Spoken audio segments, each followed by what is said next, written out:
జై శ్రీమన్నారాయణ. జై శ్రీ మహాకాల భైరవ స్వామి నమః. ముందుగా భక్తులందరికీ చిన్నమెట్పల్లి శ్రీ మహాకాల భైరవ క్షేత్ర యూట్యూబ్ ఛానల్కి స్వాగతం. మీరు ఇంతవరకు మన ఛానల్ని సబ్స్క్రైబ్ చేసుకున్నట్టయితే వెంటనే సబ్స్క్రైబ్ చేసుకోండి, బెల్ బటన్ని యాక్టివేట్ చేసుకోండి. తద్వారా మేము అందించేటువంటి ఆధ్యాత్మిక సమాచారం మీకు సత్వరంగా చేరడం జరుగుతుంది. ఈరోజు మనం వీడియో చేయడానికి ముఖ్య ఉద్దేశం వచ్చేసి దేవాలయం అంటే ఏమిటి, దేవాలయానికి వెళ్ళినప్పుడు ఎలాంటి నియమాలు పాటించాలి, ఎలాంటి నియమాలు పాటిస్తే దేవత యొక్క అనుగ్రహం మనకు శీఘ్రంగా లభిస్తుంది అనే విషయం గురించి మనం ఈరోజు స్పష్టంగా తెలుసుకుందాం.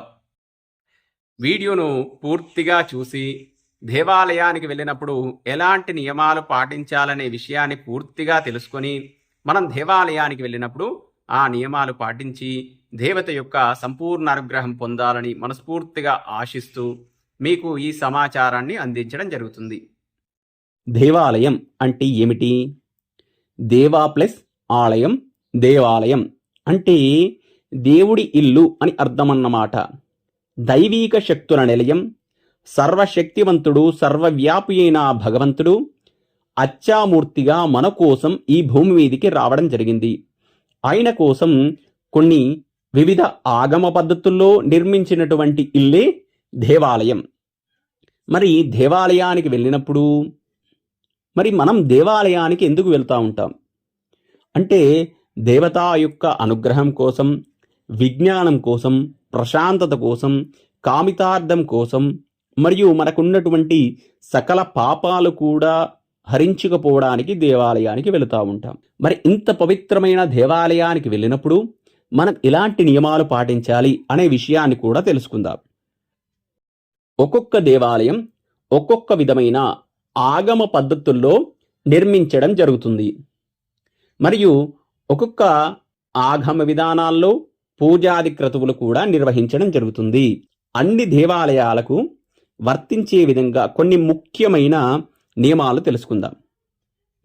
ఆలయములకు వెళ్ళేటప్పుడు కానీ, లేదా చిన్న పిల్లల దగ్గరికి వెళ్ళేటప్పుడు కానీ, లేదా వృద్ధుల దగ్గరికి వెళ్ళేటప్పుడు కానీ, లేదా గురు దర్శనమునకు వెళ్ళేటప్పుడు కానీ, పురాణ శ్రవణం అంటే పురాణాలు వినడానికి వెళ్ళినప్పుడు కానీ వట్టి చేతులతో వెళ్ళకూడదు. మనకు తోచినటువంటి పండ్లు కానీ, సువాసనతో కూడుకున్నటువంటి మంచిగా వాడిపోనటువంటి పూలను కానీ తీసుకొని వెళ్ళి ఆ దేవతామూర్తులకు సమర్పించాలి. ఆలయములకు వెళ్లే ముందు శుచి శుభ్రతలతో కూడుకున్నటువంటి వస్త్రములు ధరించి ఆలయంలోకి ప్రవేశించే ముందు కాళ్ళు చేతులు శుభ్రంగా కడుక్కొని తలపైన నీళ్లు చల్లుకొని దేవాలయంలోకి శుచి శుభ్రతలతో ప్రవేశించాలి. తలపాగాలు టోపీలు పెట్టుకుని షార్ట్లు, నిక్కర్లు, టీషర్ట్లు వంటివి వేసుకొని దేవాలయానికి ఎప్పుడు కూడా వెళ్ళరాదు. స్త్రీ పురుషులు సాంప్రదాయ దుస్తులు ధరించి మాత్రమే దేవాలయానికి వెళ్ళాలి. దీని ద్వారా దేవతానుగ్రహం శీఘ్రంగా మనకు లభిస్తుంది. మనం ధరించేటువంటి దుస్తులతోని ఎవరికి కూడా ఇబ్బంది పడకూడదు. ఆలయంలో ప్రదక్షిణ చేస్తున్న సమయంలో చాలామంది భక్తులు చేస్తున్నటువంటి పొరపాటు ఏమిటంటే వేగంగా ప్రదక్షిణ చేయడం, మరియు ఇతరులతో మాట్లాడుతూ ఫోన్లు మాట్లాడుతూ ప్రదక్షిణ చేయడం. ఇది అస్సలు చేయకూడదు. పూర్తి భక్తి శ్రద్ధలతోని దైవనామస్మరణ చేస్తూ నిండు గర్భిణి ఎలా అయితే అడుగులో అడుగు వేస్తూ నడుస్తుందో అదే విధంగా ప్రదక్షిణ అనేది ప్రారంభం చేసి పూర్తి చెయ్యవలెను. మరియు ప్రదక్షిణ చేస్తున్న సమయంలో దేవాలయంలో ఉన్నటువంటి బలిపీఠాలు తలగడం కానీ, లేదా దేవాలయాన్ని గర్భాలయాన్ని ఎక్కడ పడితే అక్కడ తలుగుతూ ప్రదక్షిణ అస్సలు చేయకూడదు. ఏదైనా దేవాలయంలో దైవీక ఆధ్యాత్మిక కార్యక్రమాలు నిర్వహిస్తున్న సమయంలో వాటికి విఘ్నము కలిగించరాదు. అది చాలా తప్పు. ఆలయ ఆవరణలో కానీ, ఆలయ మండపంలో కానీ పెద్దగా అరవడం, పెద్దగా మాట్లాడడం, నవ్వడం ఇలాంటి ఇబ్బందికర వాతావరణాన్ని సృష్టించకూడదు. ఆలయంలో ప్రవేశించగానే నుదుటిన తిలకము ధరించి దేవతామూర్తుల యొక్క దర్శనాన్ని చేసుకోవాలి. నుదుటిన తిలకం పెట్టుకోకుండా ఎలాంటి దేవతామూర్తుల దర్శనాన్ని చేయరాదు.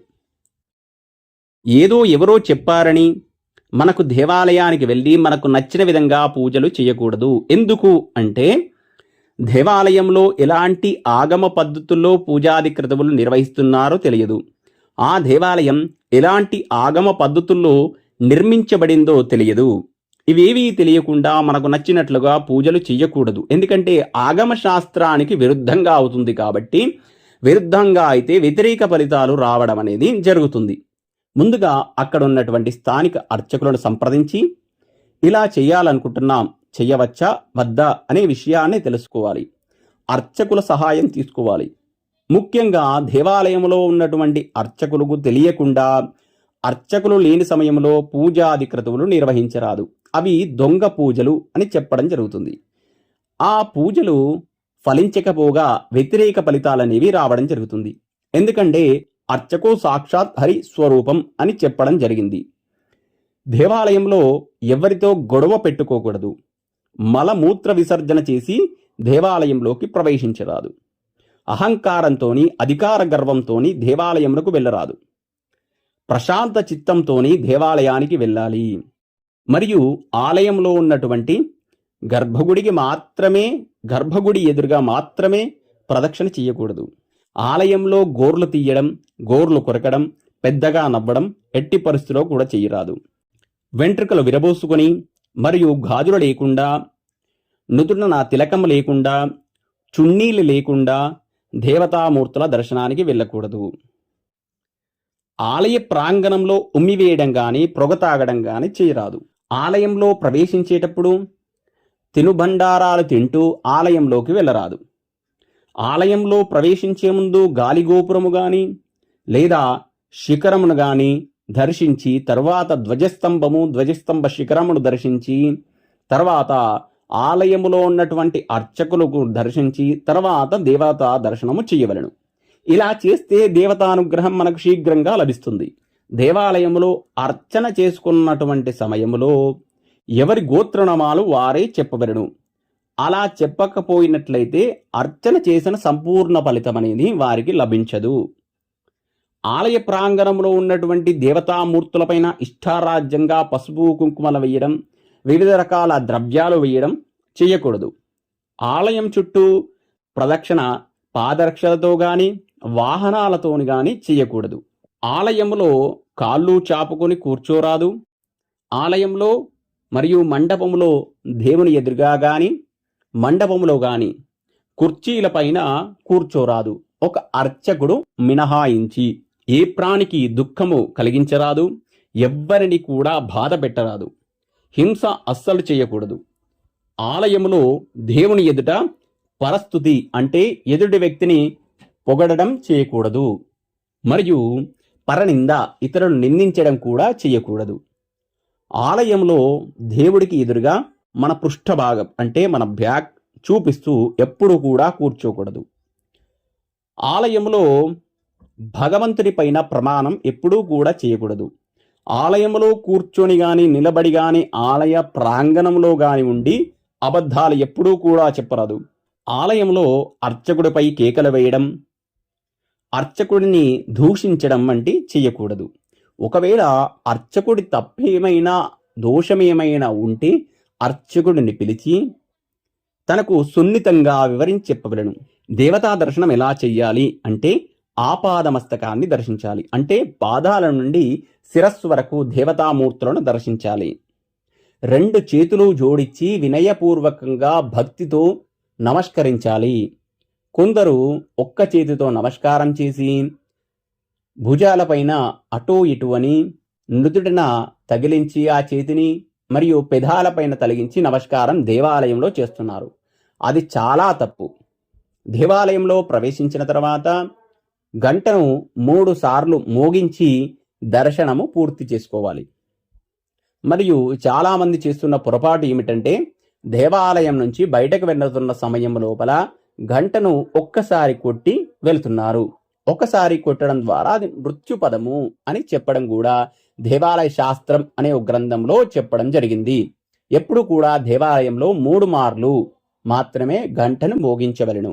హారతిస్తున్న సమయంలో కళ్ళు తెరిచి పూర్తి దృష్టిని ఆ దేవుని పైన పెట్టవలెడు. తీర్థము తీసుకున్న తర్వాత చాలా మంది భక్తులు చేస్తున్నటువంటి పొరపాటు ఏమిటంటే తీర్థమును సేవించి తలపైన రాసుకోవడం జరుగుతుంది. అది చాలా తప్పు.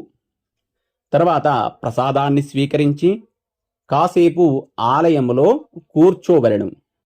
కూర్చొని అనవసరమైన విషయాలపైన చర్చ కాకుండా దైవనామ స్మరణ చేస్తూ దేవతామూర్తులపైన పూర్తి దృష్టి పెట్టవలెడు.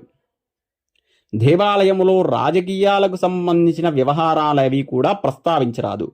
మరియు జనన మరణ విషయాల గురించి కూడా చర్చలు చేయకూడదు. దేవాలయానికి ఉన్నటువంటి నియమాలకు విరుద్ధంగా ఎప్పుడు కూడా వ్యవహరించకూడదు. ఇవి చాలా ముఖ్యమైన విషయాలు. ఇవన్నీ కూడా పాటించి దేవత యొక్క సంపూర్ణ అనుగ్రహం పొందండి. జై శ్రీమన్నారాయణ. జై శ్రీ మహాకాల భైరవ స్వామిని నమః.